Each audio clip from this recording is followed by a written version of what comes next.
சங்கீதம் 102. துயரப்படுகிறவன் துக்கத்தில் மூழ்கி கர்த்தரிடத்தில் தன் வியாகுலத்தை தெரிவித்து செய்யும் விண்ணப்பம்.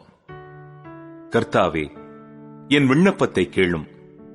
என் கூப்பிடுதல் உம்மிடத்தில் சேர்வதாக. என் ஆபத்து நாளிலே உமது முகத்தை எனக்கு மறையாதேயும். உமது செவியை என்னிடத்தில் சாயும். நான் கூப்பிடுகிற நாளிலே எனக்கு தீவிரமாய் உத்தரவு அருளிச் செய்யும். என் நாட்கள் புகையைப் போல் ஒளிந்தது.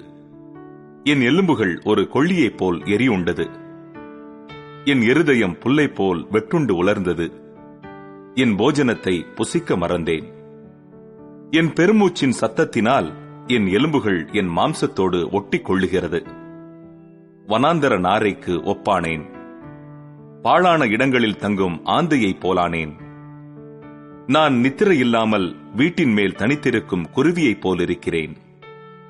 நாடோறும் என் சத்துருக்கள் என்னை நிந்திக்கிறார்கள்.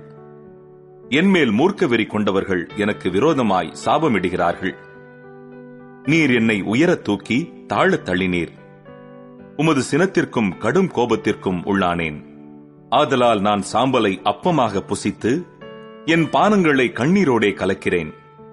என் நாட்கள் சாய்ந்து போகிற நிழலைப் போலிருக்கிறது. புல்லைப் போல் உலர்ந்து போகிறேன். கர்த்தராகிய நீரோ என்றென்றைக்கும் இருக்கிறீர். உம்முடைய பேர் பிரஸ்தாபம் தலைமுறை தலைமுறையாக நிற்கும். தேவரீர் எழுந்தருளி சீயோனுக்கு இறங்குவீர். அதற்கு தயை செய்யும் காலமும் அதற்காக குறித்த நேரமும் வந்தது. உம்முடைய ஊழியக்காரர் அதன் கல்லுகள் மேல் வாஞ்சை வைத்து அதன் மண்ணுக்கு பரிதபிக்கிறார்கள். கர்த்தர் சீயோனை கட்டி தமது மகிமையில் வெளிப்படுவார். திக்கற்றவர்களுடைய ஜெபத்தை அலட்சியம் பண்ணாமல் அவர்கள் விண்ணப்பத்தை அங்கீகரிப்பார். அப்பொழுது ஜாதிகள் கர்த்தருடைய நாமத்துக்கும் பூமியில் உள்ள ராஜாக்கள் எல்லாரும் உம்முடைய மகிமைக்கும் பயப்படுவார்கள். பின் சந்ததிக்காக இது எழுதப்படும். சிருஷ்டிக்கப்படும் ஜனம் கர்த்தரை துதிக்கும்.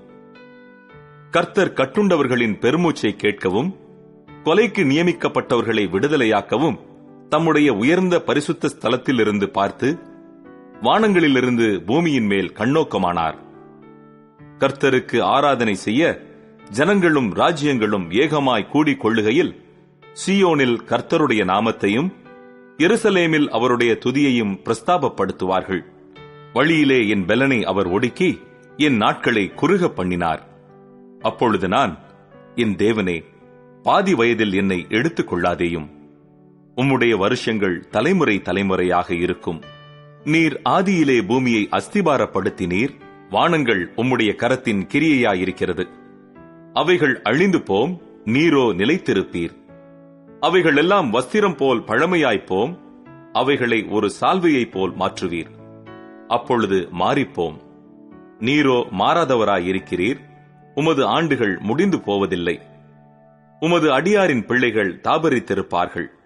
அவர்கள் சந்ததி உமக்கு முன்பாக நிலை பெற்றிருக்கும் என்று சொன்னேன்.